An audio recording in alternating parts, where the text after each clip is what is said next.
Hi, back in the semi dark,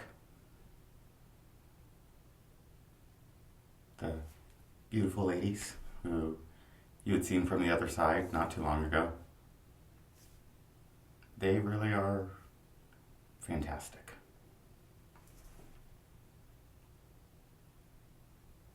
Shared the Baidov Ashtakam, performed it as good as I do with the heart that I have. I always feel like that's what's important. That is like where the magic comes from, right? It's that devotion. Like this is in here is just an altar room, like anyone's altar room. The light comes from the devotion, the love, the real connection that is available to anyone, to everyone. But talking about Badov, right? So fierce form of Shiva, super scary, looks scary. And I heard this really interesting and really beautiful and really simple perspective on Badov, on the scary Shiva.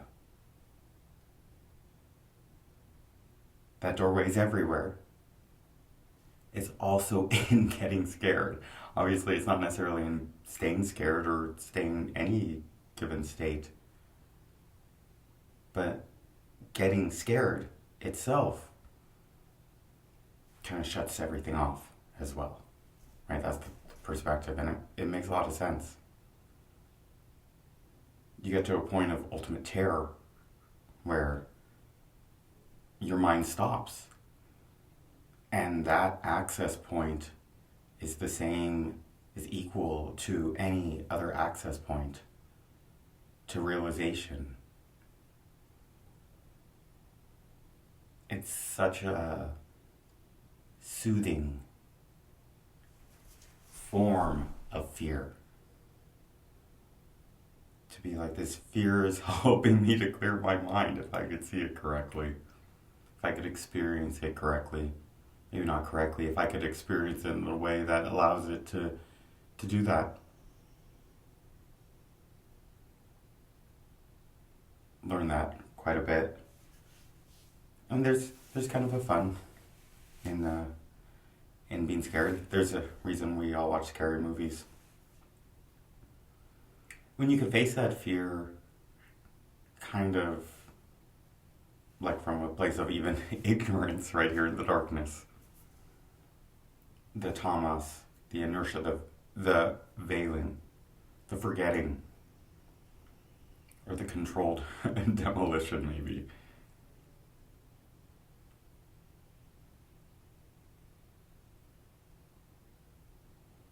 I think it's probably best represented by Kalidasa's story,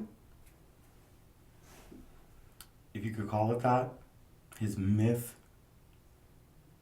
He does a really good job of veiling himself in his works. You know, he's the poet and playwright extraordinaire, the Sanskrit Shakespeare. It's so surprising to see how little, at least I've been exposed to him before. He is utterly fantastic, and clearly I'm under his spell and continuing to read his long poem and have had read Megadutam. But in his own writing, he does a really fantastic job of taking himself out of the picture. In the plays, he does appear, even as a character, but not to give away anything about who he was as a person.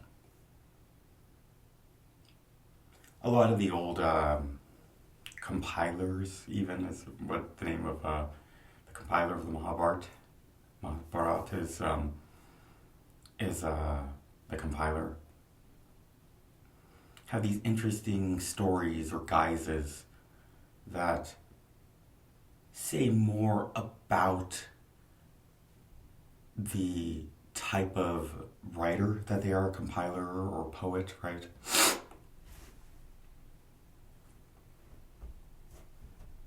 So his myth, not to say who he was as a person, who the author, the poet, the playwright was, Kalidasa, but his myth is one of ignorance meeting what should cause fear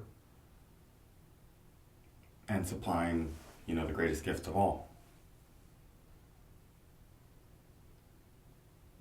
There was the princess who was very intelligent, and she only wanted the most intelligent suitor. And she met many suitors and was dissatisfied with all of them, and not very nice about it either. And so all the princes got together and wanted to play a trick on this princess. So they went out looking for the dumbest man they could find. And they find this man up in a tree, cutting off a branch that he's sitting on, right? Not realizing that if he succeeds in cutting off the branch, he would fall likely to his death. And so they say, oh, this man's perfect. And so they go and they get him all ready to meet the princess, and she's even under the impression of him saying so little that it actually is a sign of his greater intelligence. And there's even a point where he does speak, and what he says is wrong, but turns out to be right when sought for advice from the scholars. Ultimately very blessed. But the princess is to marry him, and she does. And when she realizes he's not the genius that he says he is, or that he's been made out to be, rather, she tells him to leave. And so he goes to the forest and finds a Kali temple.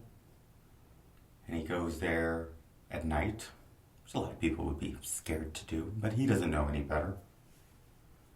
And in some of the stories, some of the versions, it said that he'll maybe have banged his head upon her altar at her feet, somewhere in her temple, potentially calling out to something. Others say he just goes there and is enjoying the space in another way, practicing bhakti in maybe a less intense form. But either way, the goddess appears to him outside of the door and says, I'm Kali. Who's this? Who are you? And he responds, I'm Kalidasa. I'm the servant of Kali. I'm the servant of time. I'm the servant of the creative power of the universe. And she appears less frighteningly so. She appears very motherly. Because that's really how she is. My kitty's pretty mad. Talking about his mother too. And just want to see if he goes again. And she blesses him. She gives him the boon of beautiful speech and real wisdom.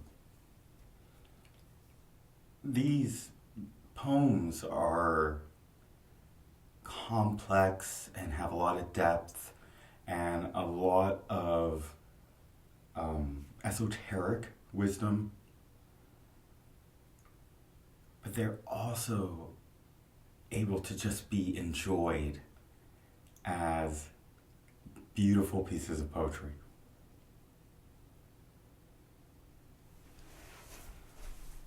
I think I've said this before, and I think it might be true. I like sharing things in the dark because it gives me an excuse to share sometimes trickster tales or sometimes more spooky things. A chance to meet that fear with a sense of actually feeling fear and being like, oh, this is okay. Like watching a scary movie, right? Like, oh wait, I'm just watching a movie. Or listening to a story. Because that is ultimately what a lot of times it comes to in life. Otherwise, you end up living with like anxiety. And I'm sure there's a doorway there, but if you could catch it at that moment of like, that's a lot better, I think. I don't know. I have found it more enjoyable. I actually wanted to pick out a story today. I'd had it, but the page fell out.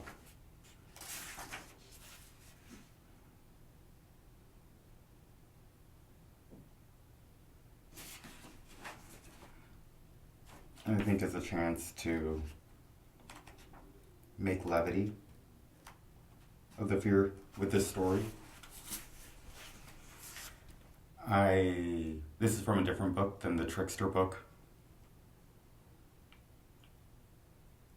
It's definitely one of those moments, reading it, rereading it, that felt the true life to a lot of this experience. And it's fun. So, this is The Man Who Was Afraid of Nothing by the Brule Sioux. Or a story from that tribe. Now there were 4 ghosts sitting together, talking, smoking ghost smoke, having a good time. As far as possible for ghosts to have a good time. One of them said, "I've heard of a young man nothing can scare. He's not afraid of us. So they say."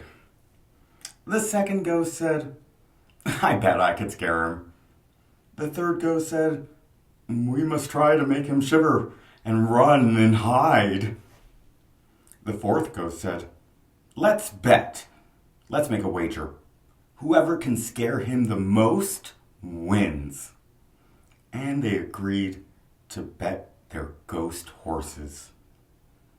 So this young man, who was never afraid, came walking along one night. The moon was shining. Suddenly in his path, the first ghost materialized, taking the form of a skeleton. "Oh, friend," said the ghost, clicking his teeth together, making a sound like a water drum. "Oh, cousin," said the young man, "you're in my way. Get off the road and let me pass." "Not until we've played the hoop and stick game. If you lose, I'll make you into a skeleton like me." The young man laughed. He bent the skeleton into a big hoop, tying it with some grass.